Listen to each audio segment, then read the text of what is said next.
Hello Avani, നീ അത്യാവശ്യമായിട്ടൊന്ന് വീട്ടിലേക്ക് വരണമല്ലോ. എന്തു പറ്റി ചേച്ചി? നീ വീട്ടിലേക്ക് വാ, എന്നിട്ട് പറയാം.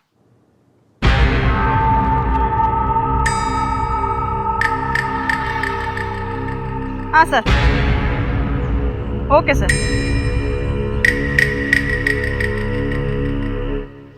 ഓക്കെ ഓക്കെ ശരി, ഞാൻ വിളിക്കാം സർ. എന്താ ചേച്ചി അത്യാവശ്യമായിട്ട് കാണണമെന്ന് പറഞ്ഞേ?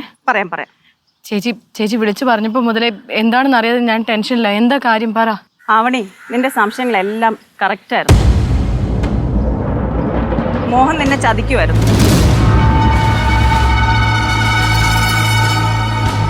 ഇല്ല ചേച്ചി, മോഹനേട്ടൻ എന്നോട് ഒരിക്കലും വിശ്വാസവഞ്ചന കാണിക്കാൻ പറ്റില്ല. ആവണി, എനിക്ക് കൃത്യമായിട്ട് അറിയാമായിരുന്നു മോഹൻ ഇതിനകത്ത് എന്തോ ഡബിൾ പ്ലേ കളിച്ചിട്ടുണ്ടെന്നുള്ളത്. മദൻ,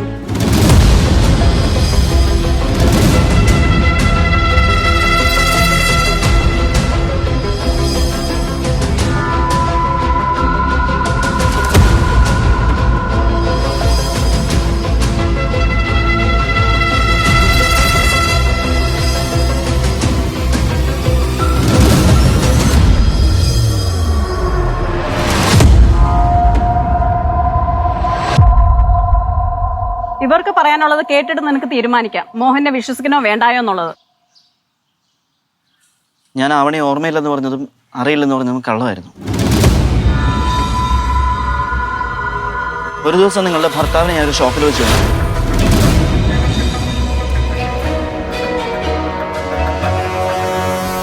കേട്ടാ? ആ ഓക്കെ ഓക്കെ ശരിടാ. സാറേ, സാറ് ആവണി മാഡത്തിൻ്റെ ഹസ്ബൻഡ് അല്ലേ? അതെ സാറേ, ഞാൻ നേരത്തെ ഇവിടെ ഉണ്ടായിരുന്ന പോസ്റ്റ്മാനാ. ആവണി മാഡത്തിന് എന്തോരം ഹാൾ ടിക്കറ്റ് ഞാൻ കൊണ്ട് കൊടുത്തിട്ടുള്ളത്. ലാസ്റ്റ് മാഡത്തിന് വന്ന ഇൻ്റർവ്യൂ കാർഡ് ഞാൻ സാറിൻ്റെ അല്ലല്ലോ തന്നത്. ആവണി മാഡത്തിന് ഇതൊരു സർപ്രൈസ് ആയിരിക്കും എന്ന് പറഞ്ഞാൽ സാറിൻ്റെ ഇൻ്റർവ്യൂ കാർഡ് മേടിച്ചുകൊണ്ട് പോയത് എനിക്ക് ഇപ്പോഴും ഓർമ്മയുണ്ട്.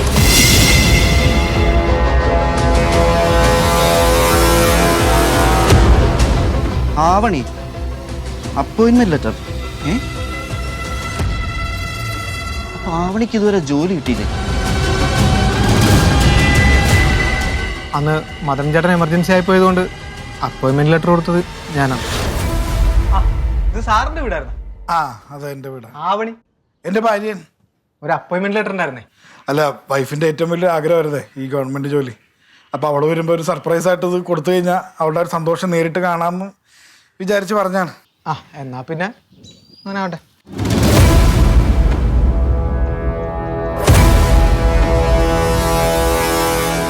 പക്ഷെ എന്തോ പന്തികേട് തോന്നി ഞാൻ ഈ വിവരം പറയാൻ നിങ്ങളുടെ വീട്ടിൽ വന്നിരുന്നു.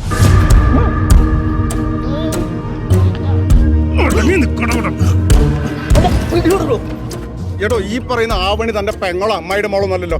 പിന്നെ അവളുടെ ഭർത്താവിനില്ലാത്ത വിഷമം തനിക്ക് എന്തിനാണോ? തനിക്ക് അവനോട് പറയണോ? പറയണോന്ന് പോയി പറയണോ? അവൻ പോയി പറയട്ടെ. താനീ കാര്യം പോയി ആവണിയോട് പറയുമ്പോഴേ ആവണി മോഹനെ വിട്ട് പോയാൽ കുഴപ്പമില്ല. എല്ലാം അറിഞ്ഞു കഴിയുമ്പോൾ അവിടെ എന്തെങ്കിലും കടുങ്കൈ കാണിക്കുന്നുള്ള പേടി എനിക്കുണ്ടായിരുന്നു.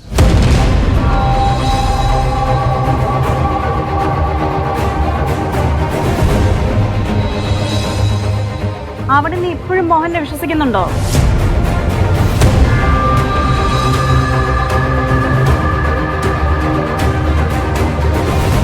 അവിടെ നിനക്ക് ഇപ്പോഴും വിശ്വാസം ഇല്ലെങ്കിൽ നീ അന്ന് പറഞ്ഞിട്ട് ഞാനൊരു സാറിനെ വിളിച്ച് അന്വേഷിച്ച് നീ ഓർക്കുന്നുണ്ടോ?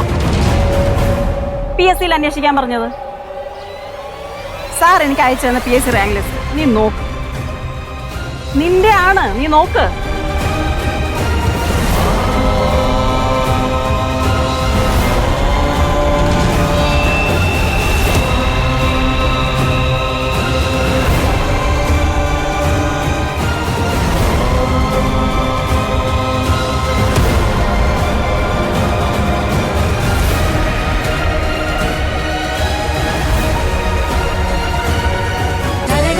ഫ്ലവേഴ്സ് 9ാം വാർഷിക നിറവിൽ